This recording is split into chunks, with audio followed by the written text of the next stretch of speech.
ক্বালা রাসূলুল্লাহ সাল্লাল্লাহু আলাইহি ওয়াসাল্লাম, আল্লাহ নবী বলেন, মা মিনকুম মিন আহাদিন ইয়াতাওয়াদ্দা, তোমাদের কেউ যখন ওযু করবা, ওযু করার পর ফায়ুবলিগুল ওযুআ আও ইউসবিগুল ওযুআ, পরিপূর্ণ রূপে ওযু করবা, করার পর সুম্মা ইয়াকুল, এরপর তোমরা পড়বা আশহাদু আল্লা ইলাহা ইল্লাল্লাহ ওয়া আন্না মুহাম্মাদান আবদুহু ওয়া রাসূলুহু, এটা বললেও হবে। আর আপনারা যেটা পারেন ওয়া আশহাদু আন্না মুহাম্মাদান আবদুহু ওয়া রাসূলুহু, এটা বললেও হবে।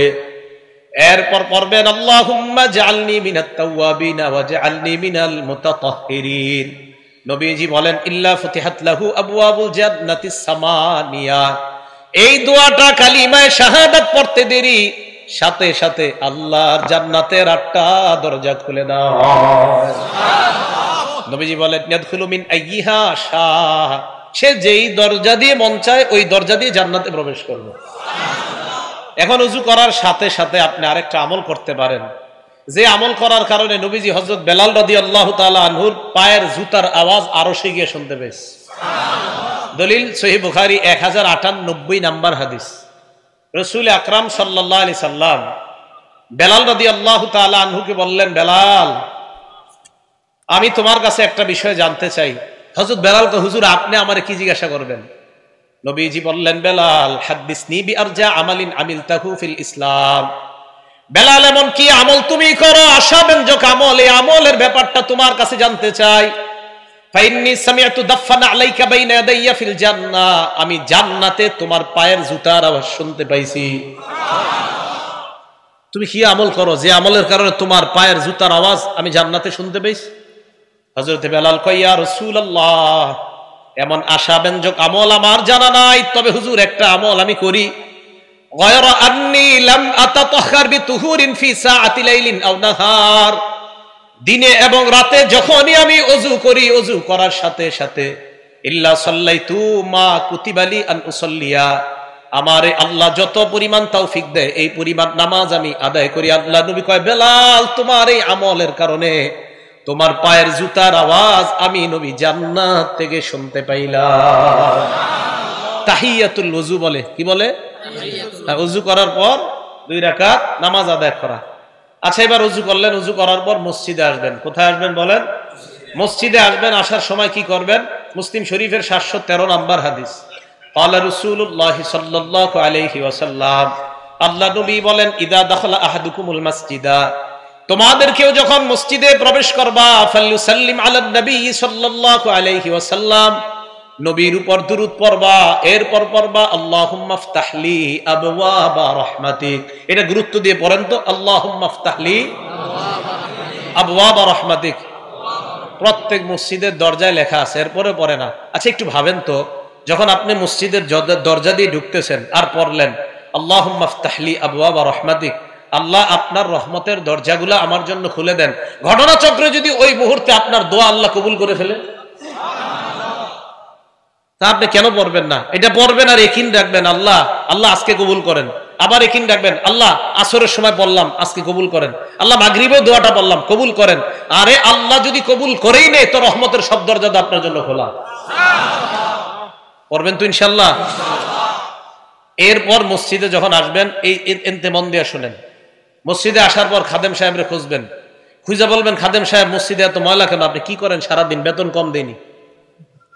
এটা কেন না? কারণ নবীজি সাল্লাল্লাহু আলাইহি সাল্লাম মসজিদের ময়লা নিজে পরিষ্কার করছে। আমি আর আপনি কত বড় যে বাহাদুর হয়ে গেছে। কে পরিষ্কার করছে? ঠিকের আওয়াজ আসতে হয়েছে, মানে এই কাজ করতে রাজি না, এই কাজ করতে রাজি না।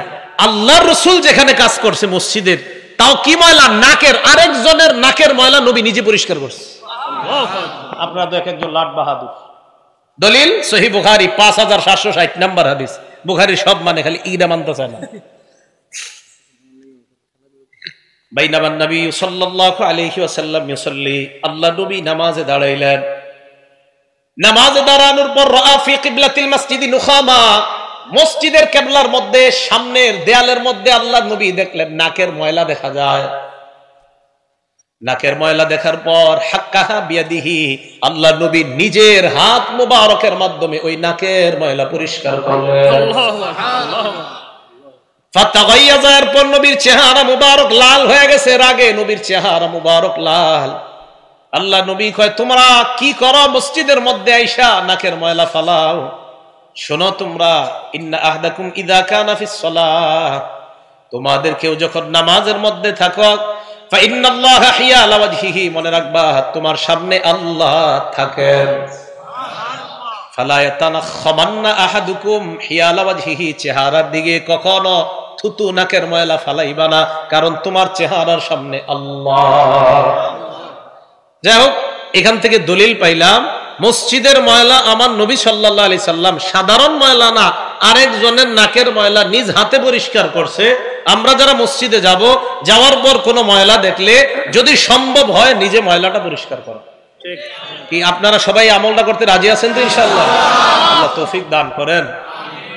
সূরা নূর আয়াত নাম্বার 36 নাম্বার আয়াত। এই আয়াতে আল্লাহ বলেন, ফি বুয়ুতিন আদিনাল্লাহু আন তুরফা, মসজিদের ব্যাপারে আল্লাহ আদেশ করেছেন মসজিদের যেন মর্যাদা রক্ষা করা হয়, মসজিদের যেন সম্মান রক্ষা করা হয়, মসজিদ যেন সর্বদা পাক সাফ রাখা হয়।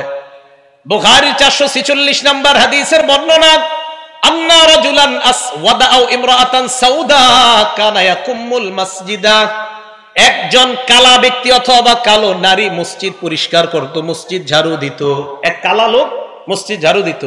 এজন্য মনে রাখবেন, কালে হুয়া তো কিয়া হুয়া দিল ওয়ালে, কালা তো সমস্যা কি, যদি দিল ঠিক থাকে তো কালা সমস্যা নাই, আল্লাহর কাছে অনেক ভালো।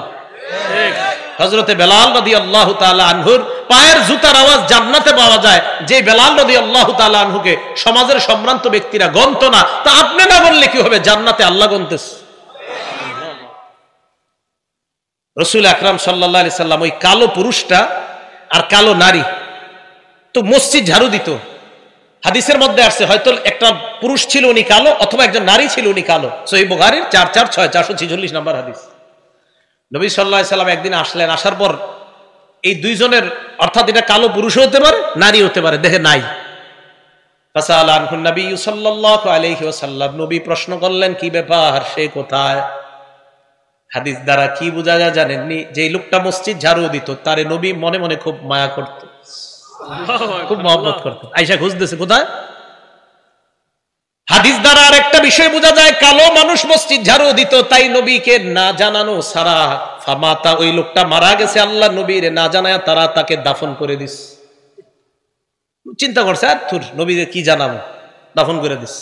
আমরা কিন্তু এরকমই করি। হ্যাঁ, ইমাম সাহেবরা কষ্ট নিয়েন না, খতিব ইমাম মুয়াজ্জিন এতটুকু ঠিক আছে, খাদেম। নবী সাল্লাল্লাহু আলাইহি সাল্লাম খুঁজলেন কোথায়, হুজুরতে মারা গেছে। নবীজি মারা গেছে মানে আফালা কুনতুম আযানতুমুনি, আমাকে জানাইবা না মারা গেছে?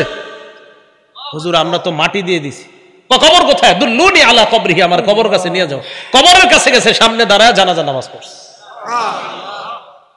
মসজিদের খাদেম আপনাদের কিভাবে বুঝাই? রাসূল আকরাম সাল্লাল্লাহু আলাইহি সাল্লাম মসজিদের খাদেমকে তালাশ করে কোথায়। তো নবীজি কয় সাহাবারা হুজুর মারা গেছে, বুখারী শরীফের বর্ণনা। নবীজি তার কবরের সামনে গেছে, দাঁড়ায়া নামাজ পড়ছে। আমরা সম্মান করবো তো ইনশাআল্লাহ। তাহলে মসজিদ পরিষ্কার করা এটা খাদেমের কাজ না, বলেন আমাদের সবার কাজ, আমাদের সবার কাজ। আল্লাহ গুরুত্ব সহকারে এই আমলগুলা করার তৌফিক দান করেন। তাবলিগে যান না অনেক সময় বিভিন্ন জায়গায়, বিভিন্ন মসজিদে গিয়া মসজিদ ঝাড়ু দিবেন, প্রস্রাবখানা পরিষ্কার করবেন, পায়খানা পরিষ্কার করবেন। আল্লাহর সাথে যে আপনার কি সম্পর্ক হবে আপনি নিজেও জানেন না। তো রাসূল আকরাম সাল্লাল্লাহু আলাইহি সাল্লাম মসজিদ বানাইতে বলছে, মসজিদ পরিষ্কার রাখতেও বলছে। আবু দাউদ শরীফ হাদিস নাম্বার 455 নাম্বার হাদিসের বর্ণনা, আমার রাসূলুল্লাহ সাল্লাল্লাহু আলাইহি ওয়াসাল্লাম বিবিনাইল মসজিদি, নবীজি আদেশ করছেন মসজিদ বানানোর জন্য। ফিদ্দুয়ারি, এলাকায় এলাকায় পাড়ায় পাড়ায় মসজিদ বানাইতে বলছেন। ওয়া আনতুনাজ্জাফা ওয়া তুতাইয়াবা, আরেকটা আদেশ করছেন মসজিদগুলা পরিচ্ছন্ন রাখতে হবে, সুগন্ধিময় রাখতে হবে। মসজিদ বানাইতে বলছে, পরিচ্ছন্ন রাখা, সুগন্ধিময় রাখা। আল্লাহ আমাদের সকলকে মসজিদগুলা এইভাবে পবিত্র রাখার তৌফিক দান করেন।